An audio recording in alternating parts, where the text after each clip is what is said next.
online and on the go. This is Valley News Live at 10.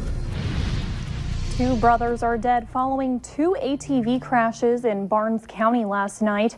Officials say the brothers were riding on 27th Street Southeast around 7:30 near Eccleston when 43-year-old Kyle Foster lost control and rolled his ATV.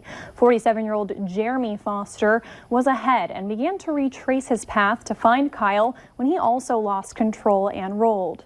Kyle died at the scene and Jeremy died on the way to the hospital. Officials say alcohol played a factor in both crashes. A missing Wisconsin man was found dead yesterday morning in the rural area of Stutzman County. Authorities pulled the body of 20-year-old Gage Laper from a sluice around 10:30. Authorities tell us Laper was driving to Colorado when his car got stuck in mud last Sunday. And when he tried to call his mom, they lost contact. Laper's cell phone was recovered Thursday along the property fence line. Officials say foul play is not suspected at this point in time. 23 people were taken to the hospital this morning following a bus crash carrying a junior high volleyball team in Williams County. The crash happened around 9 on County Road 5, about 18 miles south of Grenora. Authorities say that the driver went off of the road, and when they attempted to steer back on, the bus overturned. All 23 people were evaluated. The driver and one passenger had minor injuries. The Golden Drive had their 7th annual community event and bike run today. People went to Bonanzaville in West Fargo to raise awareness about homelessness and kids in the FM area. Valley News Team's Callie Hubbard shows how kids are stepping up to help other kids. Claire and Grace, because we wanted to help homeless kids, are some who are working to make a change. So when I started working here with my grandma, it taught me that homeless people aren't just adults. There are kids too that are homeless. They're taking matters into their own hands. We're all people in this world, and no one should be more rich or poor than anybody else. Claire Frosley and her classmates at Trinity Lutheran Preschool in Moorhead built this bike for the Golden Drive. I feel proud knowing that we're changing entire lives and that other people are beginning to have some luck. It makes me kind of upset that everyone just kind of passes by and doesn't give them something. I know a lot of people don't even ask for money, they just ask for a ride or something. And what kids and volunteers want people to take away from Saturday is just be grateful for what you get, because a lot of people don't get that. Because of the weather and because of the type of community that we are, it's not the place where you see people just sleeping on the streets or that you could identify as immediately homeless. In West Fargo, Callie Hubbard, Valley News Live. If you're interested in getting involved with the Golden Drive, head on over to our website, valleynewslive.com. For years, North Dakota was one of a handful of states without a national veterans cemetery, and today that's no longer the case. Several federal and state leaders spoke at a dedication for the Fargo National Cemetery. Some of those who addressed the crowd were Senators John Hoeven and Kevin Cramer. Gold Star families were also recognized at today's event. The cemetery is on at least nearly a 5-acre plot of land in Harwood. It's great being I live here now in Fargo. I plan to be interned here someday. It's amazing to think how many years have passed, 5 decades, and here we are dedicating it to the cemetery so that no veteran will ever be forgotten. The cemetery will serve the needs of 30,000 veterans, their spouses, and family members. A Garrison native and World War II veteran has been reunited with his dog tag after 75 years. 97-year-old Edy Boger didn't even realize all those years ago he was missing his dog tag until his family received a message from a man in New Guinea through Facebook. Ed says he was shocked. We wore them all the time. And when I didn't have it, I didn't know where it was. Boger says he wants to take a trip to New Guinea to meet his new friend. New Guinea is about 7,500 miles away from Garrison. So is this your trailer? The Cass County Sheriff's Office is looking for the owner of a trailer that was believed to be stolen. Officials say it was recovered with other stolen property.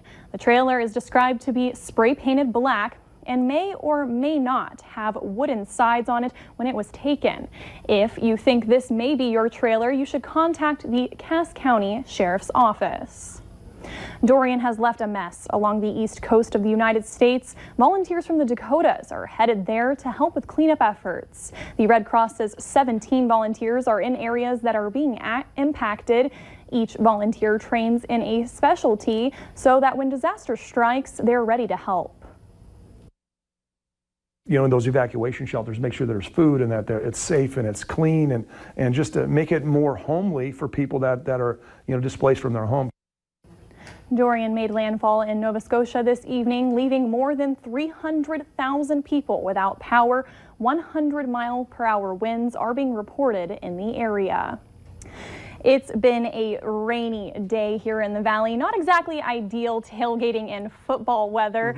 So Justin, is that weather here to stay? It looks like we do have more chances for rain as we go through the next week or so. Let's take a live look outside the Valley News Live Storm Team Skycam Network shot in Fargo right now. And we do have some rain on the map and cloudy skies otherwise. Let's take a look at the current temperatures around the region. Into the lower 50s, into Lakes Country, some lower 50s, into northwestern Minnesota, the Northern Valley, 49 right now at Devil's Lake, and near 50 from Fargo out toward Jamestown. Now, the winds mainly from a north or northeasterly direction. Not that bad in our area. Wind speeds around 5 to 15 miles per hour. They have picked up out towards central and western North Dakota, and the rain still staying in the same spot into the Southern Valley, Lakes Country, Jamestown points off to the south, and even stretching as far north as Devil's Lake, with dry conditions into the Northern Valley and northwestern Minnesota. And if it's dry where you are now, it'll probably be dry through the overnight. The rain is going to stay where it is across Lakes Country, the Southern Valley, late to moderate rain from Devil's Lake, Carrington, Jamestown points off to the south. And that's going to be the story at least through the early overnight before all this rain starts to taper off. Now, this low pressure system continues to make its way off to the south and off to the east. We're in the cool air. That's going to be the story as we go through the day tomorrow, but we will have more sunshine. Let's take a look at that hour-by-hour forecast, and there's the rain moving off to the south and to the east. Some of us could still have some showers, especially into our southern counties around the daybreak time frame.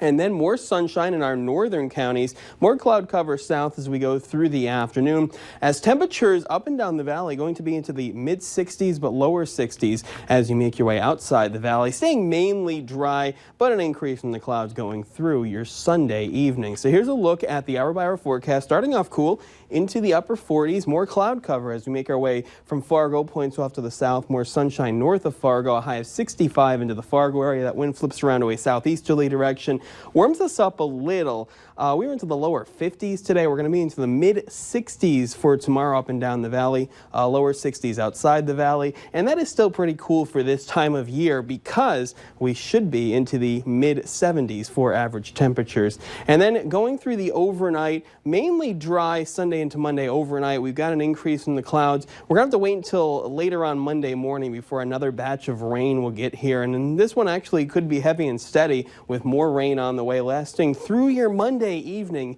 into the possibly overnight into Tuesday morning as temperatures stay cool for this time of year. Here is the photo of the day. It's sunrise over Bluemont Lake. Thank you to Joyce and Gary for this one. We'll use in the background of that 7-day forecast. We're mainly dry for tomorrow, but more rain on the way Monday, possibly lasting into early Tuesday. A high of 61 on Monday, but 70 as we warm up. More sunshine by Tuesday afternoon. Wednesday and Thursday, chance of some showers and thunderstorms, mid-60s.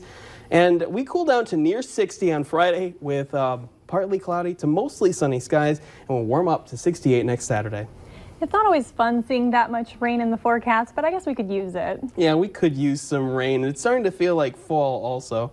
Yeah, all right. Well, thank you, Justin. Music streaming services are booming. Still ahead on Valley News Live at 10, find out how the music industry is looking.